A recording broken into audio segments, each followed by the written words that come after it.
এফআইসিবিডির official YouTube চ্যানেলে আপনাদেরকে স্বাগত।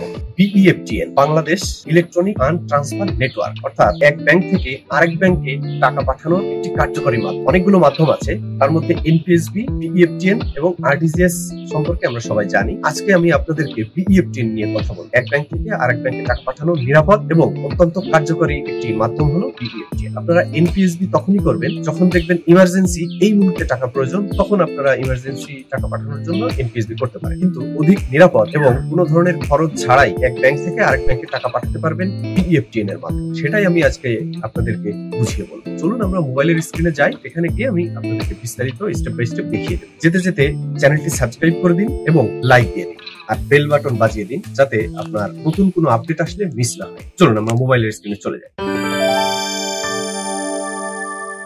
আমরা সোনালী ই-ওয়ালেট অ্যাপস ওপেন করি। এখানে মোবাইল নাম্বার দিলাম, এখানে আমার পিন নাম্বারটি দিলাম, লগ ইন করলাম। এখন আমরা অ্যাপসের মধ্যে দেখতে পাচ্ছি BEFTN Bangladesh electronic fund transfer network, এই অপশনটিতে ট্যাপ করুন। সিলেক্ট ব্যাংক, আমরা ব্যাংক সিলেক্ট করে দেব। এখান থেকে আমার পছন্দ মতো ব্যাংক আমি এখানে সিলেক্ট করে দিব। তারপর এখানে দেখুন সিলেক্ট ডিস্ট্রিক্ট, অর্থাৎ শাখাটি কোন জেলায় অবস্থিত সেই জেলাটাকে আমি আগে সিলেক্ট করে দিব। এখানে আমি জেলা সিলেক্ট করে দিয়ে সার্চ ব্যাংক ব্রাঞ্চ, এখানে সার্চ করলে ওই জেলায় ওই ব্যাংকের যতগুলো ব্রাঞ্চ আছে সেগুলো এখানে দেখাবে। ঠিক আছে, আমরা এখান থেকে ব্রাঞ্চ সিলেক্ট করে দিলাম। দেওয়ার পর নেক্সট করব। ওকে, রিসিভার অ্যাকাউন্ট নাম্বার, এখানে আমি রিসিভার অ্যাকাউন্ট নাম্বারটি দিব। মনে রাখবেন এখানে সবসময় ফ্রম ব্যাংক টিক মারা থাকবে, ওয়ালেট কিন্তু দেওয়া যাবে না, কারণ ওয়ালেটে পর্যাপ্ত ব্যালেন্স থাকবে না। ওয়ালেটে ব্যালেন্স এনে রাখতে হয়, আর ব্যাংক অ্যাকাউন্টে যেটা আছে অ্যাকাউন্ট থেকে যাবে, নিরাপদ ট্রানজ্যাকশন হবে।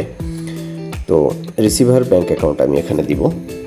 ব্যাংক অ্যাকাউন্টটি দেওয়ার ক্ষেত্রে বারবার চেক করে নেবেন। আমি ফাইনাল চেক করে দেখলাম আমার অ্যাকাউন্ট নাম্বার ঠিক আছে। এখন রিসিভার নেম, রিসিভারের নেম দিয়ে দিলাম। অ্যামাউন্ট, কত টাকা পাঠাবো সেই অ্যামাউন্টটি আমি এখানে দিয়ে দিলাম।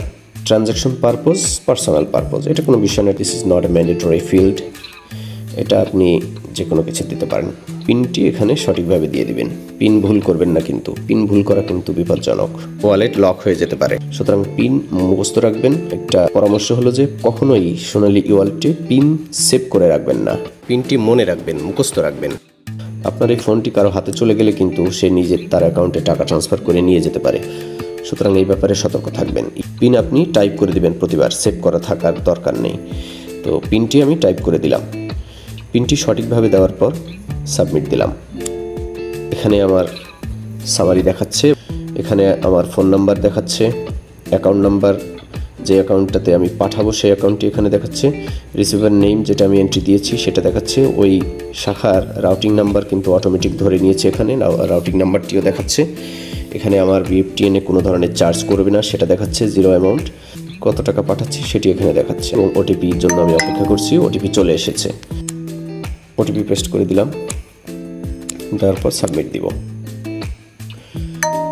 এখানে সফলভাবে আমার টাকাটি বিইএফটিএন করা সম্পন্ন হয়েছে। আজকে টাকা পাঠালে আগামী কর্মদিবসে টাকাটি পৌঁছাবে। এ ব্যাপারে আপনি সতর্ক থাকবেন, জেনে শুনে করবেন। এতক্ষণ কষ্ট করে আমাদের সাথে থাকার জন্য, ধৈর্য ধরে ভিডিওটি দেখার জন্য আপনাদেরকে অসংখ্য ধন্যবাদ। দেখা হবে অন্য কোনো ভিডিওতে, অন্য কোনো বিষয়ে। ততক্ষণ সবাই ভালো থাকুন, আমাদের সঙ্গেই থাকুন। চ্যানেলটি সাবস্ক্রাইব দিয়ে রাখুন, আপনার মূল্যবান মন্তব্য জানাতে ভুলবেন না।